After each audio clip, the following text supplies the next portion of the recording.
Oi, gente, aqui é a Tayane. E bom, gente, esse aqui é a Lei 11.350, mas essa aqui que nós vamos ver hoje é a parte 4.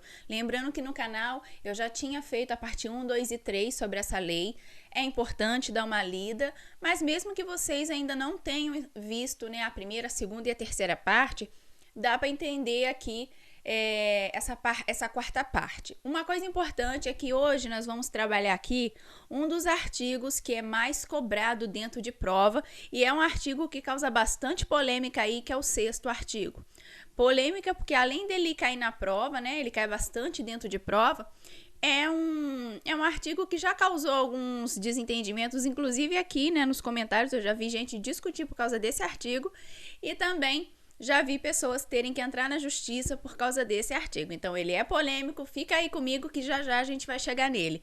Porque o artigo 4º B, ele é bem tranquilo, vai falar aqui dos cursos. Bom, basicamente, gente, o artigo 4º B, né, ele vai falar, que foi onde a gente parou, né, lá na segunda parte, ele vem dizer que deverão ser observadas, né, as ações de segurança e de saúde do trabalhador, notadamente o uso de equipamentos de proteção individual e a realização dos exames de saúde ocupacional, na execução das atividades dos agentes de saúde e de endemias. Então, gente, aqui o que é importante?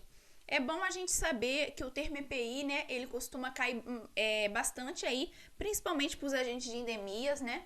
Às vezes, dentro dos editais dos agentes de endemias, vem escrito aí equipamento de proteção individual, e é importante guardar que toda atividade que ofereça algum tipo de risco ao trabalhador deve ter o uso do EPI, sendo ali capacete, luva, protetor auricular, protetor solar. Aliás, o protetor solar é uma coisa que nós usamos bastante, né? Tanto o agente de saúde quanto os agentes de endemias, mesmo que a gente esteja no inverno, porque a gente tem que se proteger por estar realmente ali trabalhando ao ar livre, né? Andando bastante pelas ruas. E o artigo 5º, gente, ele vem dizer que o Ministério da Saúde ele regulamentará as atividades de vigilância, prevenção e controle de doenças e de promoção da saúde, a que se refere os artigos 3º, 4º e 4º-A, e estabelecerá os parâmetros dos cursos que estão previstos no 2º inciso do artigo 6º, tá? E no inciso 1º do caput do artigo 7º. E no 2º parágrafo deste artigo, observando sempre as diretrizes curriculares. Para quem não viu, gente, as outras aulas, o artigo, vamos entender aqui essa parte. Para quem não viu as outras aulas, o artigo 3º, 4º e 4º-A, ele fala das atividades que os agentes de saúde e de endemias realizam e das atividades que eles realizam juntos, que tem algumas coisas que nós temos que fazer juntos aí, algumas campanhas. E vem falar também dos cursos previstos no inciso 2º, lá do artigo 6º. O que significa dizer isso? É que os ACS, gente, e os ACS, eles vão fazer cursos e quem vai estabelecer os parâmetros desses cursos é o Ministério da Saúde, né, de acordo com as diretrizes curriculares do Ministério da Educação. E o parágrafo 1º, ele fala, né, que os cursos serão oferecidos, podem ser presenciais ou semipresenciais, né? Hoje em dia a gente está vendo aí muito, na verdade, é a modalidade online, né? Até por causa da pandemia aí, a gente começou a ver as coisas mais de forma online. Então aqui é só estar enfatizando mesmo que os cursos oferecidos eles podem ser presenciais ou semipresenciais. No parágrafo 2º, diz que a cada 2 anos, os agentes comunitários de saúde e os de endemias frequentarão cursos de aperfeiçoamento. Guarda isso porque pode cair dentro de prova. E esses cursos, gente, eles serão financiados entre União, Estado e Distrito Federal.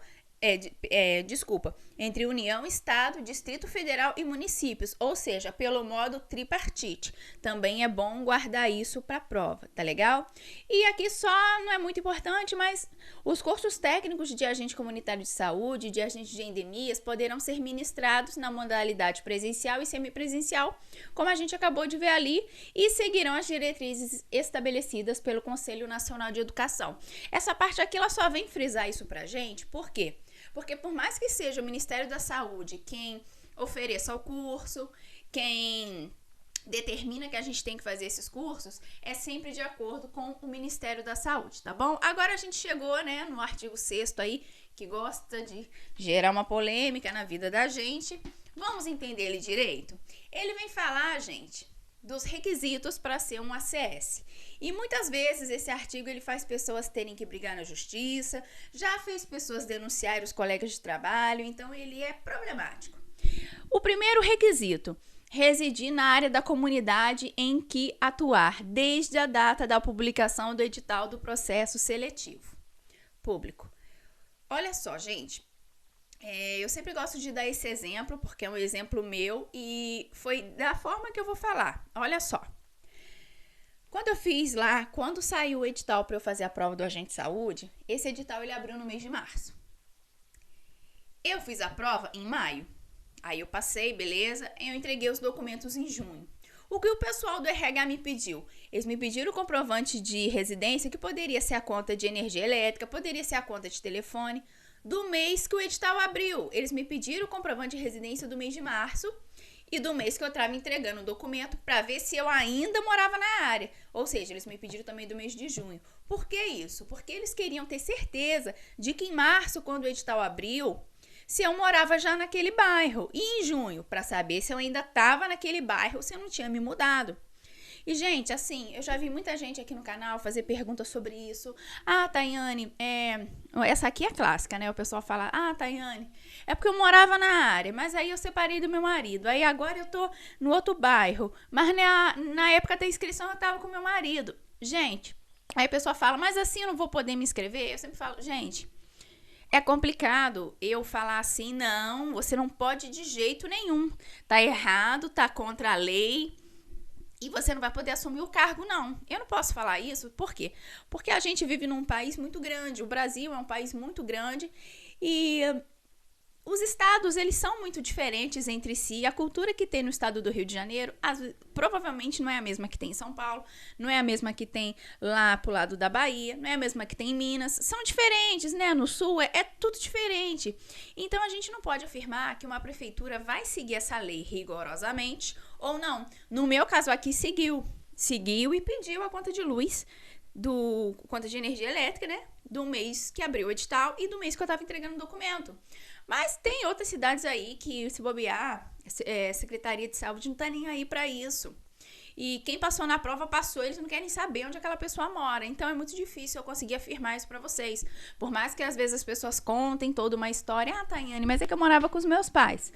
Mas aí, a prova demorou a sair. Quando saiu agora, eu já moro com meu marido. Será que eu posso passar na prova? Não dá para falar, não dá para afirmar, porque cada prefeitura tem um estilo, cada cidade tem um jeito, tem uma cultura diferente, tem um jeito de trabalhar.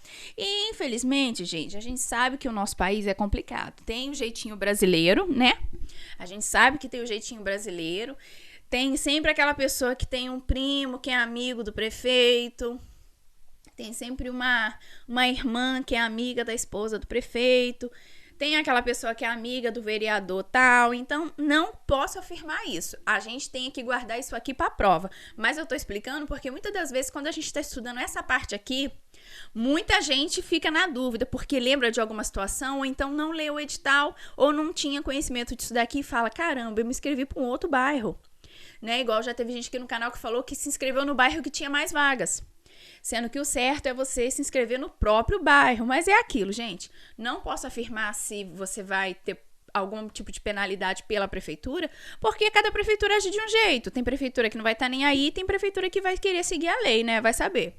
Então, esse é o primeiro requisito. Residir na área da comunidade em que atuar desde a data da publicação do edital do processo seletivo público. Tá bom? Segundo requisito. Ter concluído com aproveitamento curso de formação inicial com carga horária mínima de 40 horas. Muita gente também fica com dúvida. Esse curso, gente, ele é oferecido pela própria prefeitura, tá? Então, igual falou ali na frente, né? Ali na frente, se vocês lembrarem aqui no parágrafo... No parágrafo 1º ali, tá falando, né, que Esse curso vai ser oferecido pela prefeitura. Esse curso ele vai ser financiado pelo Ministério da Saúde, que não sei o quê. Então, tá falando é dessa parte aqui. Muita gente fica na dúvida e essa aqui faz parte de uma etapa do concurso. Alguns são eliminatórios e classificatórios e outros não são eliminatórios. Mas esse daqui também é um requisito, ter concluído com aproveitamento o curso de formação inicial com carga horária mínima de 40 horas. Cuidado que algumas bancas ficam mudando essa quantidade de horas para 20 horas, 50 horas, 30 horas, tá bom? Então guarda aí. E ter concluído o ensino médio. Aí de repente você vai falar assim, ué, Tayane, mas a prova que eu tô estudando não tem nada de ensino médio não, tá pedindo pra gente o ensino fundamental mesmo. É por causa desse primeiro parágrafo aqui, olha. Quando não houver candidato inscrito que preencha o requisito previsto no inciso 3º, poderá ser admitida a contratação de candidato com ensino fundamental. Por isso, algumas cidades, elas colocam a prova a nível fundamental e não médio. Então, essa parte aqui não tem problema. É só vocês lembrarem que um requisito é ter concluído o ensino médio, porém, o parágrafo 1º, ele vem dando essa explicação pra gente. Então, não desespera, porque se no seu edital tá a nível fundamental, é por causa deste parágrafo, tá bom? E parágrafo 2º, é vedada a atuação do agente comunitário de saúde fora da área geográfica a que se refere o inciso 1º do caput. Aqui só está reforçando que o agente de saúde ele deve trabalhar na área em que ele reside. A área que eu digo é bairro, é comunidade, é que tem várias formas da gente falar. E às vezes, gente, um PSF, uma UBS, ela atende 2 bairros. Então, fica tranquilo que na hora do edital lá vai estar a área delimitada para você poder se inscrever. Uma coisa é importante, não faça para um bairro nada a ver, porque isso pode te dar problemas, dependendo da prefeitura. Como eu já falei, essa parte é importante de frisar. Depende muito, gente, da prefeitura, de como é a gestão aí do seu município, é muito relativo mesmo.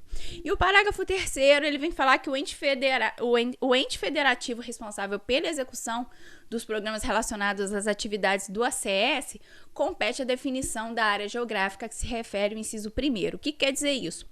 Que cabe à prefeitura, já que ela é responsável, por exemplo, a prefeitura é responsável por mim, né, pelo meu trabalho. Ela é que tem que delimitar a área que eu vou trabalhar. Se eu moro no bairro, por exemplo, eu moro no bairro Sampaio, a prefeitura ela que tem que delimitar que eu vou trabalhar nesse bairro, de acordo com o PSF que cobre aqui o meu bairro, que cobre aqui a minha área. Então, isso, vamos dizer assim, é um problema do ente federado, que é responsável pelas atividades do agente de saúde. Ele é que vai delimitar ali a área geográfica em que eu vou atuar. Só aguardar dessa forma que não tem mistério. E atenção aqui, ó. Primeiro, observar os parâmetros estabelecidos pelo Ministério da Saúde. Segundo, considerar a geografia e a demografia da região com distinção de zonas urbanas e rurais. Isso aqui é importante frisar, porque olha só, eu já fiz a área rural. Porque a área rural ela era o seguinte, você tinha que fazer a área, aqui pelo menos, você tinha que fazer a área urbana, né, os bairros, as ruas, papapá. E aí quando chegava na parte rural, a agente de saúde que ficava responsável pela parte rural, ela obrigatoriamente teria menos famílias. Por quê? Porque ela teria um deslocamento maior de tempo por ela trabalhar em casas mais longe, né? Entre aspas, imagina-se que seja mais longe. Por que entre aspas? Porque às vezes a área rural é rural, mas não é longe da urbana, entendeu? É complicado, mas dá para entender. Ela é rural, mas ela não é tão longe da urbana. Mas a agente de saúde que cobre a parte rural, ela tem que se deslocar mais, ela gasta mais tempo. Então, geralmente, essa CS tem menos famílias. Pelo menos deveria ser assim. Então, é importante considerar a geografia e a demografia da região para ali delimitar, ali diferenciar ali o que é urbano e o que é rural, tá? Flexibilizar o número de famílias e de indivíduos a serem acompanhados de acordo com as condições de acessibilidade local e de vulnerabilidade da comunidade assistida. Isso aqui também é muito importante, porque a gente sabe que tem muitos agentes de saúde aí que tem que ir em locais que são mais perigosos e não é legal que a gente sobrecarregue demais o agente de saúde, porque se ele tiver que cobrir muita casa, aquela coisa assim exageradamente, alguma coisa vai ficar mal feita. Vão ficar algumas partes vão ficar descobertas, nem todo mundo vai conseguir receber a visita do agente de saúde, então é importante flexibilizar o número de famílias e de indivíduos que vão ser assistidos ali por aquele agente de saúde. E aqui, vamos aqui pro parágrafo 4º, tá? Eu até botei um lembrete aqui, ó. Fique ligado nos seus futuros direitos. São coisas que são importantes da gente saber, porque nós temos que saber nossos deveres, mas nós também temos que saber os nossos direitos, não é verdade? E o parágrafo 4º, ele vem dizer que a área geográfica a que se refere o inciso 1º do caput desse artigo será alterada quando houver risco à integridade física do agente comunitário de saúde ou de membro de sua família, decorrente de ameaça por parte de membro da comunidade onde reside e atua, né? Olha só, gente. Você está trabalhando lá como agente de saúde e uma determinada pessoa de uma casa começa a te ameaçar. Por exemplo, eu tô lá passando, tento chamar numa casa, naquela casa ninguém me atende. Aí o cara lá, ou a mulher da família fala assim: Tayane, se você ficar passando aqui em casa, eu vou te dar uma facada. Ou então, Tayane, se você ficar passando aqui, eu vou te dar um tiro. Ou seja, ele está me ameaçando, ou ele poderia ameaçar alguém da minha família. Eu tenho o direito de pedir para mudar de bairro. Eu posso pedir para trabalhar em outro bairro. É um direito que me assiste. É bom que vocês também saibam disso. E parágrafo 5º, caso o agente comunitário de saúde adquira a casa própria fora da área geográfica de sua atuação, será excepcionado o disposto no inciso 1º deste artigo e mantida sua vinculação à mesma equipe de saúde da família que esteja atuando, podendo ser remanejado na forma de regulamento para a equipe atuante na área onde está localizada a casa adquirida. Ou seja, o agente de saúde ele tem que atuar aonde ele mora, certo? Então, hoje eu moro no bairro Sampaio. Só que eu comprei uma casa, comprei mesmo, não é que eu aluguei não, eu comprei mesmo uma casa no bairro Limoeiro. Então, eu posso ir para lá, porque eu comprei, tem como eu comprovar que eu comprei. Então, neste caso, eu posso mudar minha área geográfica. Então, os dois casos que eu posso mudar de área geográfica: se eu for ameaçada ou alguém da minha família for ameaçado, ou se eu comprar uma casa em outro bairro, tá? São esses dois casos. E é bom, gente, que vocês fiquem ligados nisso, que são direitos que nós temos, tá? Vou parar por aqui, porque no próximo vídeo, né, a gente vai continuar a Lei 11.350 e nós vamos falar da parte dos agentes de endemias, né? Os requisitos deles, o que tem ali de regrinha de direito, de deveres, tá bom? Então vamos parar por aqui. Obrigada pela atenção de vocês mais uma vez e bons estudos!